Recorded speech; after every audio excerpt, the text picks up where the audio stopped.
apa sih manfaat ketika kita masuk Kopma UIN Jakarta dan apa sih perbedaan dengan organisasi lain yang ada di UIN Jakarta?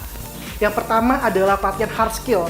Karena ketika kita masuk Kopma UIN Jakarta, kita belajar 4 hal yang digunakan ketika kita masuk di perkantoran. Yang pertama ada administrasi umum yang akan diaplikasikan ketika administrasi perkantoran. Terus yang kedua juga ada keuangan, itu pasti berguna banget teman-teman. Terus yang ketiga juga ada pengembangan sumber daya anggota. Itu biasanya digunakan ilmu ketika kita masuk sebagai HRD. Dan ketika kita lulus, terus sebelum ada kerjaan, otomatis kita buat usaha sendiri kan. Dan di sini Kopma UIN Jakarta juga belajar tentang bidang usaha. Jadi keempat bidang hard skill ini adalah bidang yang akan kita gunakan ketika kita masuk dunia kerja. Manfaat kedua ketika kita masuk sebagai anggota Kopma UIN Jakarta, kita juga bisa mendapat soft skill yang dimana bisa diperuntukkan untuk bisa mengembangkan minat dan bakat dari setiap anggota. Yang pertama ada LSO olahraga, kedua ada LSO grafika, ketiga ada LSO bisnis, dan yang keempat adalah public speaking. Jadi LSO ini bisa digunakan untuk kita mengembangkan minat dan bakat kita. Jadi di Kopma bukan cuma usaha aja teman-teman. Manfaat yang ketiga yaitu adalah SHU, sisa hasil usaha. Ini adalah manfaat yang ditunggu-tunggu oleh anggota yang lain.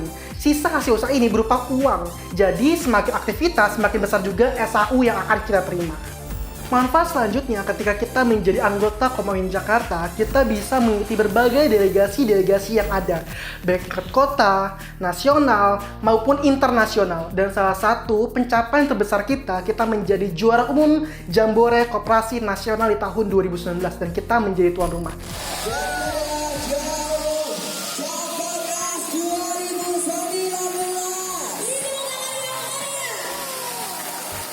Dan selanjutnya, kita pernah mengikuti delegasi internasional ke Malaysia. Jadi, tidak rugi ketika kita masuk sebagai anggota Kopma UIN Jakarta.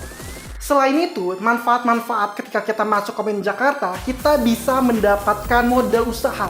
Jadi, kita bisa belajar bagaimana sih kita mengolah usaha kita sendiri sejak usia dini.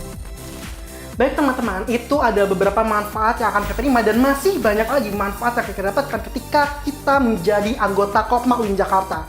Jadi untuk teman-teman semua, ayo gabung bersama kami dan maju bersama Kopma UIN Jakarta. Bravo Kopma!